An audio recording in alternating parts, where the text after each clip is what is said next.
साहब ज़रा आप अपना पॉइंट ऑफ व्यू अब इस पर दे दीजिएगा। जो पॉइंट्स अभी आदिल ने उठाए, जिस तरह पाकिस्तानी मार्केट भी इससे मुतासर हो सकती है।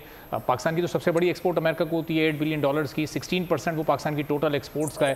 तो ये शायद अमेरिका के लिए पाकिस्तान कोई बड़ी मार्केट ना हो एज इम्पोर्टर, लेकिन हम उससे कितना इफेक्ट हो सकते हैं और ये फिर कितना बड़ा चैलेंज हमारे लिए। और जो ट्रेड पॉलिसी इस वक्त लेकर आ रहे हैं वो दीगर ममालिक के गुड्स पर टैरिफ को बढ़ाने की, वो अमेरिका में भी तो इससे इन्फ्लेशन में इजाफा हो सकता है।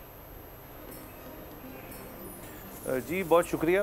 सबसे पहले तो जी जो ट्रेड वाली बात है उस पर आते हैं, लेकिन मेरे ख्याल में पाकिस्तान की हद तक जो इस स्पीच के अंदर दो तीन बातें की गई हैं वो बहुत इंपॉर्टेंट है। जो सबसे पहले उन्होंने लफ्ज़ इस्तेमाल किया क्रिमिनल एलियंस जो हैं उनको हम यहाँ से निकालेंगे मिलियंस की तादाद के अंदर, तो हमारी मिनिस्ट्री ऑफ फॉरेन अफेयर्स जो है उसका भी मौक़िफ़ इसके ऊपर होना चाहिए। ज़ाहिर उसके अंदर तादाद एक पाकिस्तानियों की भी होगी तो उसको कंसिडर करनी चाहिए चीज़, और हमारी फॉरेन पॉलिसीज़ के ऊपर जो है वो बहुत ज़रूरी होगी, नंबर 1। नंबर 2 जो उन्होंने लफ्ज़ इस्तेमाल किया ड्रिल बेबी ड्रिल, ये जो ऑयल एंड गैस की उनकी एक नई तरीक डोनाल्ड ट्रंप साहब चलाना चाहते हैं, इससे डेफिनेटली एक फ़र्क आएगा ग्लोबल ऑयल प्राइसेस के अंदर। और इसकी ड्रिलिंग जब शुरू करेंगे और इस चीज़ को वो रिजुविनेट करेंगे तो इससे पाकिस्तान को फ़ायदा भी हो सकता है, क्योंकि इसके अंदर बेसिकली अगर प्राइसेस कम होती हैं तो हमें काफ़ी फ़ायदा हो सकता है इसके अंदर। तो हमें इस चीज़ पर भी फोकस करना चाहिए।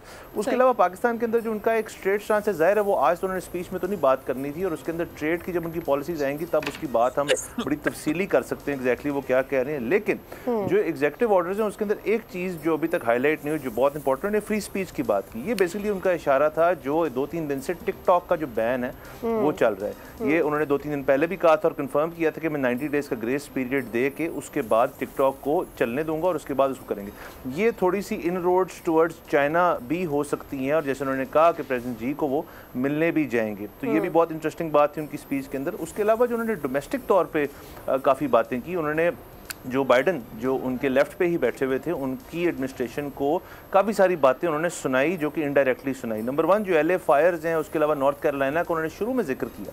ये बहुत उस तरह से एक इम्पॉर्टेंट बात है कि जो आउटगोइंग एडमिनिस्ट्रेशन है उनकी जो नाकामी है, ख़ास तौर पे LA फायर्स जो अभी तक ऑन गोइंग है उसको उन्होंने हाईलाइट किया। और उसके साथ साथ आप देखेंगे कि उनकी सारी स्पीच के अंदर एक रिलीजियस टोन भी थी जो हमेशा सारे प्रेसिडेंट यूज़ करते हैं, लेकिन डोनाल्ड ट्रंप जो है क्योंकि उनको अपील करते हैं वो भी एक अच्छी बात थी उसके अंदर। और ब्लैक और हिस्पैनिक वोटर के ऊपर खास तौर पर उन्होंने बात की।